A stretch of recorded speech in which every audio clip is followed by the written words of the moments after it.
ముఖ్యమంత్రి అయిన కొత్తలోనే పాలనలో తనదైనటువంటి మార్కు వేయాలని ఆరాటపడుతున్నటువంటి తమిళనాడు ముఖ్యమంత్రి విజయ్ మరొక నిర్ణయం తీసుకున్నారు. గతంలో వైఎస్ జగన్మోహన్ రెడ్డి ఆంధ్రప్రదేశ్లో మహిళా భద్రత కోసం తీసుకున్నటువంటి నిర్ణయాన్ని ఇప్పుడు తమిళనాడులో మహిళల భద్రత కోసం కూడా అమలు చేయడం అన్నది, అంటే వైఎస్ జగన్ తీసుకొచ్చేటువంటి గొప్ప రిఫార్మ్స్లో అనేక సంస్కరణలు ఇప్పటికే అనేక రాష్ట్రాలకు సంబంధించినటువంటి ముఖ్యమంత్రులు అమలు చేస్తూ ఉన్నారు ఇప్పటికీ కూడా.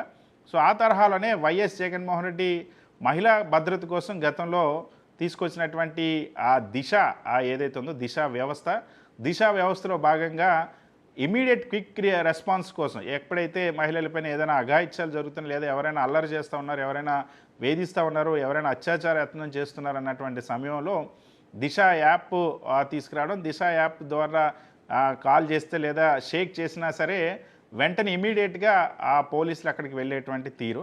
సో ఈ వ్యవస్థ నిర్వహణ కోసం ప్రత్యేకమైన బృందాలు పోలీస్ స్టేషన్లు తీసుకురావడమే కాకుండా ఈ కేసు విచారణకు దిశ పెట్రోలింగ్ వాహనాల్ని ప్రత్యేకంగా తీసుకొచ్చారు. అది ఒకవైపు 4-వీలర్, ఇంకొక వైపు 2-వీలర్స్ కూడా గతంలో తీసుకొచ్చినటువంటి పరిస్థితి. ఆ వాహనాలు వచ్చిన తర్వాత మహిళల రక్షణ కోసం సమర్థవంతంగా పోలీస్ వ్యవస్థ, ప్రత్యేకంగా దిశ పోలీసులు పనిచేయగలిగేటువంటి సౌలభ్యం ఏర్పడింది.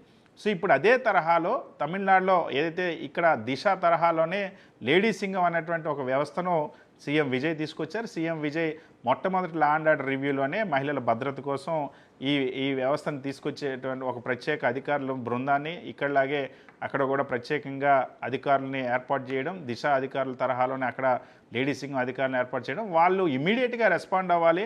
ఆడపిల్లలకి ఏదైనా ప్రమాదం జరిగినా, లేదా ఎవరైనా అఘాయిత్యం జరుగుతున్నా, ఏదైనా అత్యాచార ప్రయత్నం చేస్తున్నా, ఎక్కడైనా ఆ ఇబ్బందికరమైన పరిస్థితులున్నా వెంటనే వెళ్ళి కాపాడేందుకు అవసరమైనటువంటి వాహనాలని తీసుకొచ్చారు. సో సరైన వాహనాలు ఉంటే ఇమీడియట్గా వేగంగా వెళ్ళి రెస్పాండ్ అవ్వగలుగుతారు కాబట్టి, సో ఇక్కడ దిశ వాహనాల తరహాలోనే అక్కడ లేడీ సింగం వాహనాలను కూడా మహిళల భద్రత కోసం సీఎం విజయ్ తీసుకురావడమే కాదు, సీఎం విజయ్ స్వయంగా వాటిని డ్రైవ్ చేసి కూడా ఆ వాహనాల్ని ప్రారంభించారు. అది ఇప్పుడు తమిళనాడుతో పాటు ఇతర రాష్ట్రాల్లో కూడా చర్చనీయాంశంగా మారింది. సీఎం విజయ్ డ్రైవింగ్లో ఈ మధ్య దూసుకెళ్తున్నటువంటి పరిస్థితి.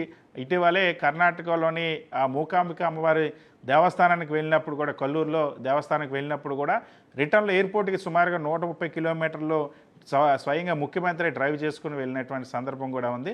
సో స్వయంగా మహిళా భద్రత వాహనాల్ని విజయ్ డ్రైవ్ చేసి ప్రారంభించడం అన్నది అక్కడ మహిళల్లో హర్షం వ్యక్తం అవుతుంది.